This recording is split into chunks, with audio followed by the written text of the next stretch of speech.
العالمين والصلاة والسلام على سيدنا الأنبياء والمرسلين وعلى آله وأصحابه أجمعين أما بعد فأعوذ بالله من الشيطان الرجيم بسم الله الرحمن الرحيم وأنتم الأعلون إن كنتم مؤمنين.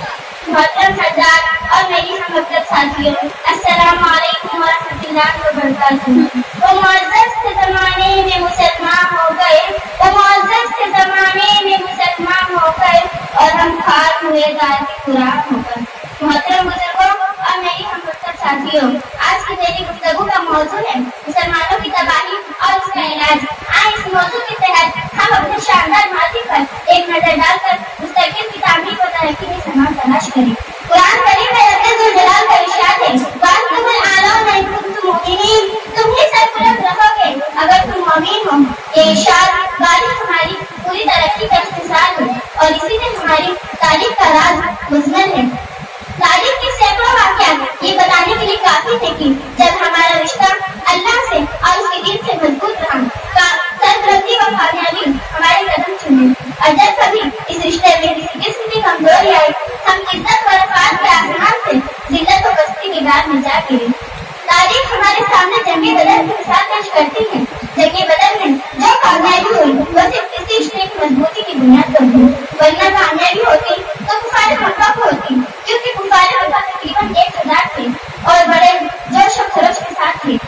ان کے پاس 700 گھوڑے اور 200 اونٹ تھے. سب کے پاس تلواریں اور دیگر جنگی ہتھیار موجود تھے. ادھر ابو جہل، عتبہ، شیبہ، ولید، حنظلہ، عبید، عاص، حرز، امیہ ابن خلف، نصر ابن الحارث، عبد المطلب جیسے شجاعت کے پیکر آزمودہ کار تھے. اور ادھر بیچارے مسلمان بے سر و سامان کل تعداد 313 سواری کے لیے کل 2 گھوڑے اور 70 اونٹ ہیں. ایک پر 3-3 4-4 آدمی سوار ہیں اور بعض پیدل ہی سفر کر رہے تھے. کسی کے پاس نیزہ اور کمان ہے تو تلوار نہیں، اور کسی کے پاس تلوار ہے تو نیزہ اور کمان نہیں. سوئی ہوئی قومیں جاگ اٹھی بیدار مسلمان سوتا ہے، سوئی ہوئی قومیں جاگ اٹھی بیدار مسلمان سوتا ہے، گہوارے قلب مومن میں جذبہ ایمان سوتا ہے.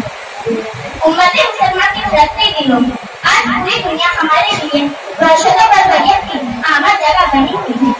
حالانکہ ایک زمانہ تھا کہ ہمیں دنیا کی ہر چیز سونپی گئی تھی، جس طرح قدم بڑھاتے بڑھتے اور پھیلتے چلے جاتے تھے. باتیں کچھ کئی قوت و طاقت ہماری راہ میں حائل نہیں ہو سکتی تھی، لیکن افسوس